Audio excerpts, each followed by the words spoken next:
اسے جہنم میں جھونکو. پوری بات سنو. مجھے یہ اطلاع مخالف کیمپ سے ملی ہے. خاص طور پر مجھے مطلع کیا گیا ہے. رحمان صاحب کا اضطراب بڑھ گیا. مریخ ہم لوگ کہتے ہیں مارس کو، اردو میں مارس کو کہا جاتا ہے. مریخ والے چکر سے بھی اس کا تعلق ہے. مریخ یعنی مارس پر پہنچنے والے صرف وہی 4 نہیں تھے. عمران بھی تھا اور اس کے ساتھ جوزف بھی. میں یقین نہیں کر سکتا. اگر مخالف کیمپ کی طرف سے یہ خبر نہ آئی ہوتی تو میں بھی یقین نہ کرتا. زمین پر آنے کے بعد عمران سیکیورٹی فورس کے نرغے میں تھا، لیکن وہ ان کا گھیرا توڑ کر فرار ہو جانے میں کامیاب ہو گیا. یہ اطلاع بھی مخالف کیمپ ہی سے آئی ہے. تب تو وہ بڑے خطرے سے دوچار ہے. رحمان صاحب طویل سانس لے کر بولے، اب میں سمجھ گیا کہ یہ عورت کیا چیز ہو سکتی ہے. بہت محتاط رہنے کی ضرورت ہے. دراصل وہاں کی سیکیورٹی عمران سے کچھ معلومات حاصل کرنا چاہتی ہے. ظاہر ہے کہ دوسرے کیمپ کو بھی ان معاملات سے دلچسپی ہوگی. میں یہی کہنا چاہتا تھا کہ وہ اس وقت دونوں کیمپوں کے نرغے میں ہے، لیکن ہے کہاں؟ وہ وہاں سے فرار ہو گیا ہے. جوزف کے علاوہ ایک اور آدمی اس کے ساتھ ہے. وہ کون ہے؟ اس کے بارے میں کچھ نہیں معلوم ہو سکا. وہ چاروں ہی مریخ تک گئے تھے. اگر عمران ان میں شامل تھا تو وہ صرف عمران سے کیا معلوم کرنا چاہتے ہیں؟ اور میری دانست دونوں ہی کیمپ اسی چکر میں ہیں. ورنہ دوسرا کیمپ تمہیں اس کے بارے میں معلومات کیوں دیتا؟ میں بھی یہی سوچتا رہا ہوں. تو پھر اب ہمیں کیا کرنا چاہیے؟ دونوں ہی کیمپوں کے ایجنٹ حرکت میں آ گئے ہوں گے. رحمان صاحب نے پرتشویش لہجے میں کہا، ہمارے وسائل محدود ہیں، لیکن تمہارا بیٹا پتھر کا جگر لے کر پیدا ہوا ہے. رحمان صاحب کچھ نہ بولے. البتہ انہوں نے دوسری طرف منہ پھیر لیا. ایسا معلوم ہوتا تھا جیسے اپنی آنکھوں سے کسی جذبے کا اظہار نہ ہونے دینا چاہتے ہوں. اور اب اس نقطۂ نظر سے ڈیلیا موران کو دیکھو، سر سلطان نے کہا. وہ کسی کیمپ کی ایجنٹ ہی ہو سکتی ہے اور تنہا بھی نہ ہوگی. رحمان صاحب بولے، لہٰذا میرا مشورہ ہے کہ خاموشی سے اس کی دل دہی کرتے رہو اور اس کے سلسلے میں مزید پوچھ گچھ بیکار ہے. میں نے ابھی تک اس سے کوئی ایسا سوال نہیں کیا جس سے یہ ثابت ہو سکے کہ مجھے اس پر شبہ ہے. تم نے بہت اچھا کیا. اور عمران سے متعلق اس خبر کو صرف اپنی ذات تک ہی محدود رکھنا. رحمان صاحب کچھ نہ بولے. ان کے چہرے سے گہری تشویش ظاہر ہو رہی تھی. تھوڑی دیر بعد انہوں نے پوچھا، دوسرے کیمپ کا آدمی یہاں کے کس ادارے سے تعلق رکھتا ہے؟ اپنے سفیر کا، پریس اتاشی ہے. او رومانوف. ہاں وہی. ٹھیک ہے، میں محتاط رہوں گا. لیکن عمران اب کہاں ہے؟ کچھ نہیں کہا جا سکتا، لیکن یہ یقینی ہے کہ وہ ان کا گھیرا توڑ کر نکل گیا تھا. تو پھر یہ معلوم کرنے کی کوشش کی جائے کہ وہ ہے کہاں. ہرگز نہیں. سر سلطان نے سر کو منفی جنبش دے کر کہا، اس طرح شاید ہم ان کی رہنمائی کر بیٹھے جو اس کی تلاش میں. لیکن سلطان، یہ تو معلوم ہونا چاہیے کہ انہیں اس کی تلاش کیوں ہے. کیا کینیڈی کی برف باری کی خبر وہ مریخ یعنی مارس سے تو لائے تھے؟ مریخ والی بکواس میرے حلق سے نہیں اترتی. سر سلطان کچھ نہ بولے. ان کی آنکھوں سے بھی گہری فکر مندی کا اظہار ہو رہا تھا. اگر یہ زیرو لینڈ والوں کا قصہ ہے تو رحمان صاحب کچھ کہتے کہتے رک گئے. تو کیا؟ سر سلطان نے چونک کر سوال کیا. یہ مریخ والی کہانی محض بکواس بھی ہو سکتی ہے. بہرحال فرض کرو کہ وہ کسی ایسی جگہ لے جائے گئے تھے جو ان کے لیے نئی ہو اور انہیں یہ یقین کرایا گیا ہو کہ وہ مریخ یعنی مارس پر لائے گئے ہیں. اور اگر عمران کو بھی ان کے ساتھ لے جایا گیا تھا تو اب وہ صرف عمران سے کیا معلوم کرنا چاہتے ہیں اور اسے کیوں گھیر رہے ہیں؟ ہو سکتا ہے عمران کو ان کے ساتھ نہ لے جایا گیا ہو بلکہ عمران پہلے ہی سے وہاں مقیم ہو اور اس کی واپسی بھی ان کے ساتھ نہ ہوئی ہو. تو پھر ایسی صورت میں کیا وہ اس سے اپنے طور پر پوچھ گچھ نہ کرنا چاہیں گے؟ ہاں یہی ہو سکتا ہے. رحمان صاحب کچھ سوچتے ہوئے بولے. لیکن جب عمران غائب ہوا ہے اس وقت یہاں باولد صوف کا قصہ چل رہا تھا. اسی لیے اس کا امکان ہے کہ عمران زیرو لینڈ والوں کے ہتھے چڑھ گیا ہو. سر سلطان نے کہا. خود اس نے کسی تیسری پارٹی کا ذکر کر کے زیرو لینڈ کا حوالہ دیا تھا. وہ پارٹی اس سے باولد صوف کے کیمرہ فوٹو کے نگیٹو طلب کر رہی تھی. کیا ایسے کسی نگیٹو کا وجود ہے؟ خدا جانے. میرے لیے وہ بچپن ہی سے درد سر بنا رہا ہے. رحمان صاحب جھنجھلا کر بولے. پھر پٹری بدلنے کی کوشش کر رہے ہو؟ سر سلطان نے عجیب سی مسکراہٹ کے ساتھ کہا. میری سمجھ میں کچھ نہیں آ رہا. فکر مت کرو، انشاءاللہ سب کچھ ٹھیک ہوگا. سر سلطان بولے. اتنا تو معلوم ہونا چاہیے کہ ڈیلیا کے ساتھ اور کون کون ہے. ٹھیک ہے، اپنے طور پر اس سلسلے میں کچھ کرو، لیکن میں اس معاملے میں اپنے محکمے سے کوئی مدد نہیں لینا چاہتا. اچھی بات ہے، میں دیکھوں گا. سر سلطان بولے. تمہیں ہی دیکھنا بھی چاہیے کیونکہ وہ تمہارے لیے کام کرتا تھا، ورنہ اسے ان معاملات سے کیا سروکار ہوتا. اس پرانے قصے کو مت چھیڑو. میں کچھ کہہ تو نہیں رہا. وہ اپنی مرضی کا مالک ہے. ضروری نہیں ہے کہ ہم اپنے بچوں کو جو کچھ بنانا چاہیں وہی بن جائے. ہاں اب یہی ہوتا ہے، سب کے ساتھ نہیں ہوتا. چھوڑو اس قصے کو. بہرحال باولد صوف والی پینٹنگ تمہارے ہاتھ نہ لگ سکی. عمران کے بیان کے مطابق تیسری پارٹی نے اسے الاؤ میں جھونک کر جلا ڈالا تھا اور پھر عمران سے اس کے کیمرہ فوٹو بھی چھن گئے تھے. اچھی بات ہے، تو پھر میں چلوں؟ رحمان صاحب اٹھتے ہوئے بولے. صفدر کی گاڑی شہر کے حدود سے باہر نکلی تھی کہ ٹرانسمیٹر پر اشارہ موصول ہوا. اس نے ریسیور کا سوئچ آن کرتے ہوئے گاڑی کی رفتار کم کر دی.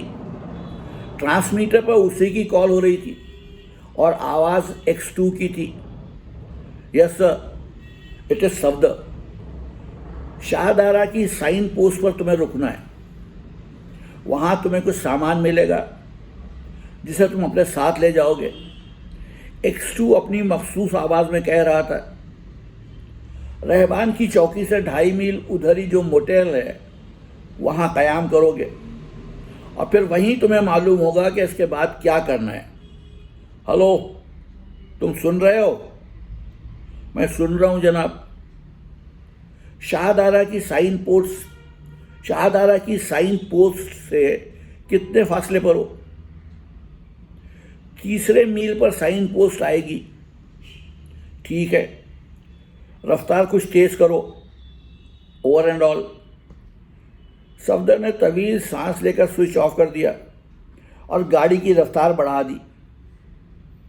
10 منٹ کے اندر ہی وہ اس سائن پوسٹ کے قریب تھا جہاں رکنے کی ہدایت